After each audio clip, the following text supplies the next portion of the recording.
Avec un discours comme celui-là, c'est Versailles, Neuilly et la race blanche qu'elle défend en creux. Voilà ce que vous avez dit dans une interview à l'Obs. Est-ce que vous regrettez ces propos? J'enlève aucun des mots qui est inscrit ici.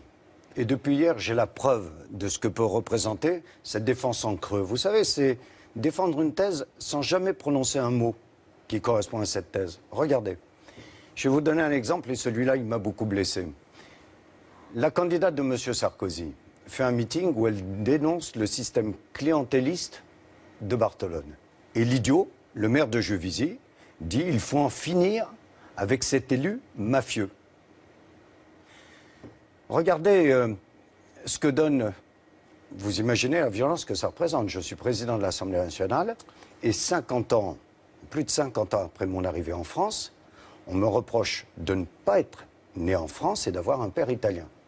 Imaginez ce que ça représente pour tous les enfants des quartiers populaires, issus de l'immigration, que de se dire, mais finalement, alors qu'on a peu de chance peut-être d'être président de l'Assemblée nationale, on va nous reprocher l'origine de nos parents et notre naissance.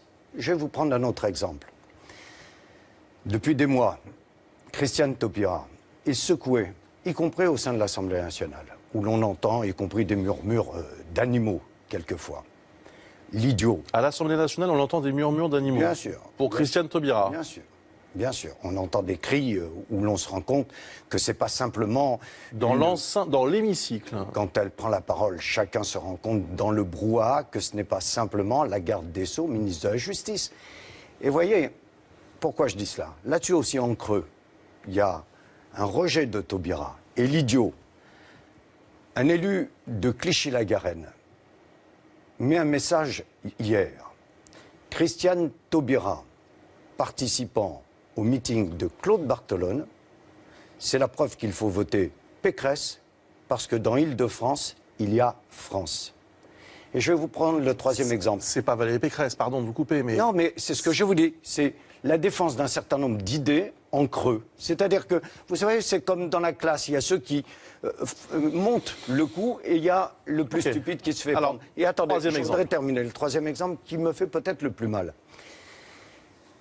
En dehors de la Seine-Saint-Denis, il y a une affiche qui est collée partout, en même temps que les affiches de Mme Pécresse. C'est « Il ne faut pas que l'Île-de-France devienne la Seine-Saint-Denis de Claude Barthelone ». De qui on parle? Quand je vous dis c'est une défense en creux, de qui on parle? Des pauvres? Des immigrés, de leurs enfants? De qui on parle? De qui on parle?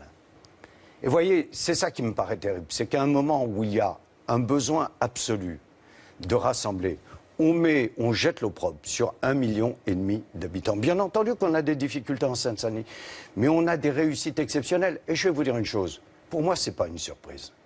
Parce que je rappelle que quand il y a eu le problème Buisson, qui est celui qui a commencé à installer les idées du Front National dans le jardin de la droite républicaine, NKM dénonçait Buisson, Pécresse le soutenait. Donc, voyez, vous avez montré des mots tout à l'heure. Je n'ai rien à retirer.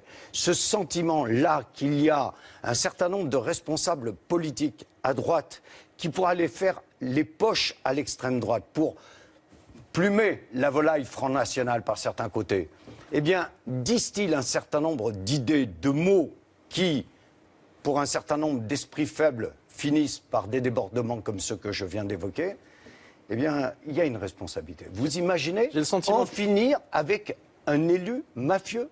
Vous vous rendez compte ce que c'est, un élu mafieux? J'ai le sentiment qu'au-delà de la campagne, il y a une colère très profonde chez vous. Vous êtes blessé. Ah, mais vous imaginez? Moi, je me demande quelquefois, est-ce que c'est parce que j'appartiens pas au système? Est-ce que c'est parce que j'ai pas fait l'ENA? Vous voyez, j'ai entendu un truc complètement terrible pour vous montrer comment on veut vous enfermer quelquefois dans votre catégorie.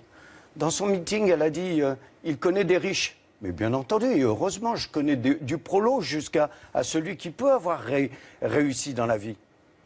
Mais vous voyez, sur tous les points, je vois ce que j'ai eu à subir depuis le début de cette campagne électorale. Y compris, je vais vous donner un exemple, peut-être le point qui m'a le plus marqué.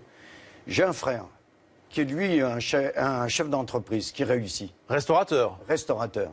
Eh bien, on a même essayé de mettre en doute les conditions dans lesquelles ils réussissent. À un moment donné, je vous assure, je n'ai jamais cru quelquefois à cette différence de classe. Je me demande si finalement elle n'existe pas dans les mots et dans les propos.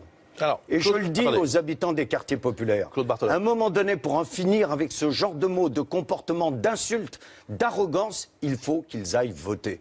Il faut qu'ils aillent voter. Claude Dès hier, j'ai déposé une plainte contre le maire de Juvisy. Oui, ça, au c'est- nom de tous les miens. Au nom de tous les miens. Pas au nom des membres de ma famille. Au nom de tous les miens, de tous ces garçons, filles, de tous ces jeunes Bien. dont les parents ont pu connaître l'immigration, qui vivent dans des quartiers populaires, qui n'ont pas fait l'ENA et qui méritent d'être défendus. Et donc, on a bien compris, pas de regret sur les propos que vous maintenez ce matin sur RTL. Pas le moindre regret. Bien. Elle défend en creux. Vous savez, qu'est-ce que ça veut dire défendre en creux? Tout à l'heure, on en... Dire explicitement, implicitement, Non, d'une manière indirecte. d'une manière indirecte. Bon. Christophe Barbier me posait la question. Prenez le Larousse, c'est exactement ça. Alors, je voudrais qu'on regarde ensemble